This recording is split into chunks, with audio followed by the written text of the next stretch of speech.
Hi all അസ്സലാമു അലൈക്കും. അപ്പോൾ ഇന്ന് നമുക്ക് ബറാത്തിൻ്റെ ചക്കര ചോറ് ഉണ്ടാക്കാം. അപ്പോൾ ഞങ്ങളുടെ നാട്ടിൽ കാസർഗോഡ് ഉണ്ടാക്കുന്ന ആ ഒരു രീതിയാണ് ഞാൻ ഇന്ന് കാണിക്കുന്നത്.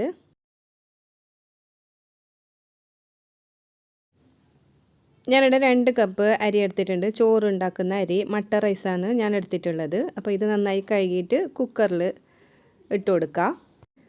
കുക്കറിലിട്ടതിന് ശേഷം ഞാനിതിലേക്ക് 3-ാം പാല് ഒഴിച്ചു കൊടുക്കുന്നുണ്ട്. തേങ്ങൻ്റെ 3-ാം പാൽ ഒഴിച്ചു കൊടുക്കുന്നുണ്ട്.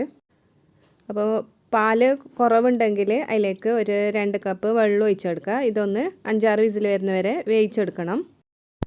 അപ്പോൾ വിസിലെല്ലാം പോയതിന് ശേഷം ഞാൻ തുറക്കുന്നുണ്ട്.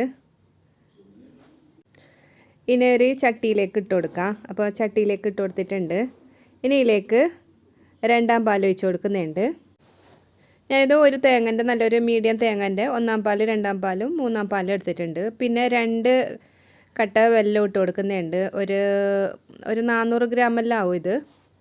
മധുരം കുറവുണ്ടെങ്കിൽ പിന്നെ ഇട്ട് കൊടുക്കാം. അപ്പോൾ ഇതൊന്ന് മിക്സ് ചെയ്തതിന് ശേഷം ഇത് മൂടി വെച്ചിട്ട് മീഡിയം ഫ്ലെയിമിലിട്ടിട്ട് ആ വെല്ലമെല്ലാം മെൽട്ടാകുന്ന വരെ നമുക്ക് കുക്ക് ചെയ്തെടുക്കാം.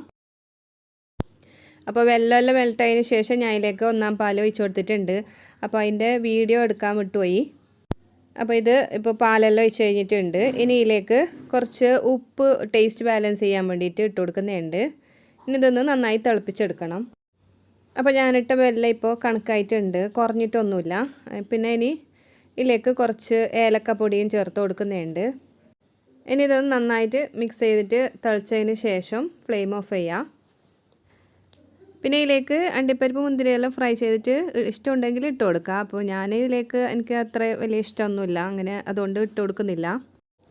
എനിക്കിങ്ങനെ തന്നെ നല്ല തണുത്തതിന് ശേഷം കഴിക്കാനാണ് ഇഷ്ടം. അപ്പോൾ അണ്ടിപ്പരിപ്പും മുന്തിരിയെല്ലാം ഫ്രൈ ചെയ്യാതെ തന്നെ ഡെക്കറേഷന് വേണ്ടിയിട്ട് വെച്ച് കൊടുത്തിട്ടുണ്ട്.